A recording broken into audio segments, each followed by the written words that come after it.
Welcome guys to a ultimate guide video in Dead Rails. In today's video, I'm going to be going over absolutely everything you need to know about Dead Rails.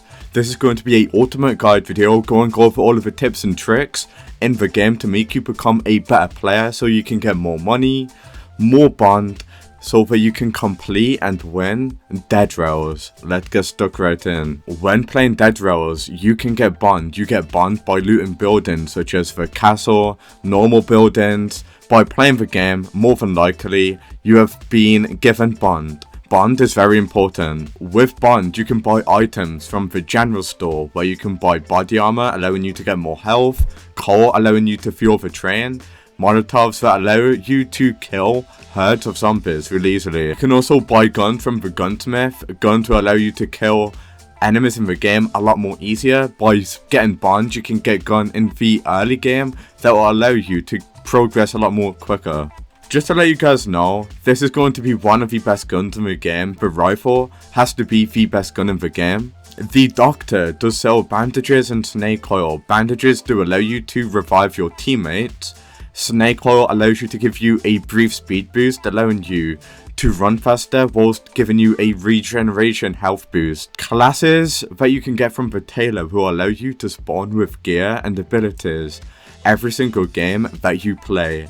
If we do make our way over here, you can buy the Doctor, Ironclad, Lamo and Arsonist classes. The best class is actually going to be the Doctor and the Arsonist, and it's really cheap to buy as well. When you buy a class, you can keep it forever. If you are playing Dead Rails, it's really important that you try to get enough money in the early game. So these are going to be all of the most valuable items in the game that you can get, all the way down to the least valuable items. So the most valuable items that you can get are going to be the alive unicorn, the vampire knife, the dead unicorn, the crucifix, the gold ingot, the gold statue. All of these are going to be very valuable items that you can get inside of Dead Rails. So whenever you see one of these items, make sure you go ahead and sell the valuable items, and make sure you are ignoring the least valuable items.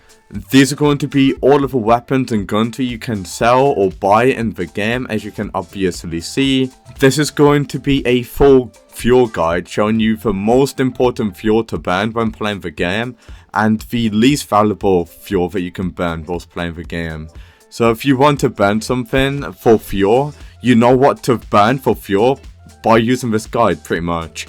And these are going to be all of the corpses in the game that you can sell for money, with the Captain Prescott from the new island at 60,000 meters can be sold for $150. Now that you know all of the valuable items in the game, you now got some knowledge on what to get and what not to get whilst playing the game. We start off the game with $70. It does tell you to buy coal from the general store. However, if I'm going to be brutally honest with you guys, all you need to buy is a revolver. If I'm going to be honest with you, now that we got a gun, the revolver, we can pick that up, and now we can just buy one coal. Like I said, it's very important that you get a gun in the early game. So you want to go ahead and do that. There we go. So we now got a gun, and we also got a coal. You can also buy revolver ammo as well, and that is a perfect way to spend $70 in Dead Rails. We got a gun, we got coal, and now let's go ahead and start the game. If you want to go a little bit further, you can always go ahead and pick up these papers at the start and burn it for fuel. It won't give you much boost, however it is still very handy. Huge tip, what you guys might already know already, is by killing zombies through the wall like this, you can damage zombies through walls like this. This does save you a lot of time, a lot of ammo, and it does also save you a lot of health, so make sure you are doing this. If you have got an item, I recommend you pressing it and then pressing Z on your keyboard. That will allow you to weld the item onto the train. You want to burn zombies for fuel. This is going to be very important. As you can see, by killing zombies, you can get a ton of fuel by burning it for fuel, as you can obviously see. So zombies, a very good way to get fuel for completely free. Every single 10,000 kilometers, you will be met with an outpost that does look like this, where you got your general store, the doctor, the gunsmith, where you can buy goods such as weapons, and you can also go ahead and sell your goods. by going to the trading outpost, the sheriff's outpost, where you can sell cowboys. And from here you can just spend all of your money and sell all of your goods. I really do recommend you guys staying at the outpost until it does become daytime, because zombies just spawn inside and then the turrets just kill the zombies, and you can just get yourself free fuel by getting these zombies, which is pretty cool. When you are in the gun store, you might be wondering, what gun should I even buy? Should I buy the shotgun? Should I buy the rifle?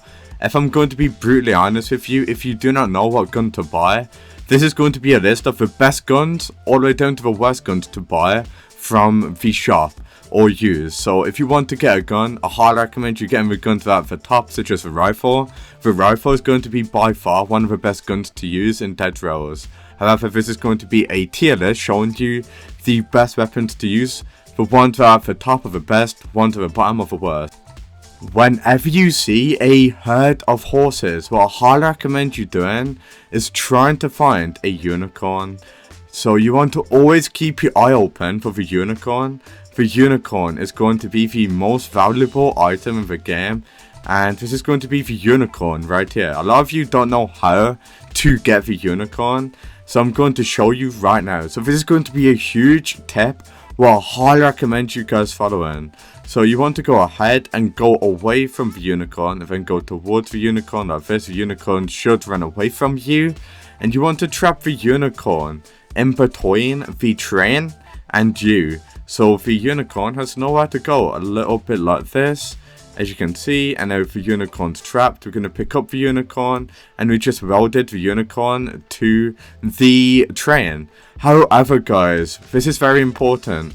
Whenever you find a horse, you want to capture the horse. The reason because of that is that horses will help you on moving, as I'll show you in just a moment. The easiest way to make money in the early game is by getting yourself a rifle and taking out these cowboys. Let me show you how easy it is. The rifle does always give a one tap kill as long as you aim for the head. As you can obviously see, you just want to take your time, aim for headshots just like this. As long as you aim for the head, you are able to get yourself one tap kills just like this, as you can see. Get yourself a horse and put a saddle on the horse. You can ride the horse like this, so your movement speed is going to be a lot more faster, allowing you to travel around places a lot more quicker. Believe it or not, by getting yourself a horse, you will be saving yourself a lot of time, and you probably will save yourself from dying in certain situations, such as the werewolf. The werewolf is faster than you, and if you don't have a horse, more than likely you are just going to die. A horse is actually needed in Dead Rows. If you don't know already, you can only sell cowboys in the sheriff's office, as you can see, and this is how much you get for selling cowboys. You get a damn lot of money. Once you got your horse, weld the horse like that, and you can always use your horse to travel around the map a lot more easier. A huge tip what you can do is getting yourself a rifle and doing this. So you can use the rifle and switch like this, and you pretty much got like a infinite minigun that has a ton of ammo. So if you get two rifles, right, this is what you can do. You can switch between each rifles like this, allowing you to do a whole ton of damage. The banker zombie will drop a note. With the note, you can go inside of the bank and you can open up the bank just like this. So let's make our way inside of here, and let's go ahead and open up the bank, guys. So this is what you want to do to pretty much open up the bank. So the code for the bank is 33361. So we're going to do 33361, and there we go. To now open, we can get ourselves treasure bond. We've got 1, 2, 3 treasure bond, and we also got a ton of gold, as you can see, and a ton of silver, and you also got more treasure bond right here. This is what, like I said guys, this is why it's really important you get yourself a horse, because you can go ahead and just go to the nearest outpost and just spawn a bunch of money. Look at that, guys. So I'm just gonna literally get a bunch of money. Watch this, guys. I'm just gonna quickly sell the entire town to show you guys how much money you get from vampires. This is how much money you get from killing a bunch of vampires, looting the bank and looting the town. You do get a ton of money. If you guys are in a extremely dangerous situation, what you can do if you've got enough money is just buy yourself a whole ton of snake oil like this, and this is what you can do. So you just want to spend all of your money on snake oil, and let me show you guys what you can actually go ahead and do with a snake oil. The reason why snake oil is like really good, guys, is because what you can do is go ahead and use all of the snake oil like this, and you can just get like a crazy speed boost just like this. And look at how fast I'm going. You can literally just go so far across the map, guys. It's absolutely broken. So I probably almost went like 20,000 meters there, not going to lie. Other than that, at 40,000 meters, you guys will find a castle. The castle is one of the best areas you can loot in Dead Rails. Make sure you are looting it. At 60,000 meters, you are met with the fortress. The fortress is also going to be a very good location that you can loot. Highly recommend you looting it for the end game, which is going to be at 80,000 meters. At 80,000 meters, you are met with the bandit camp boss battle, and you can go ahead and beat that to get yourself a win in Dead Rails. So that is everything I wanted to show you. Hopefully this video helped you guys out. That is the ultimate guide video in Dead Rails, and peace out.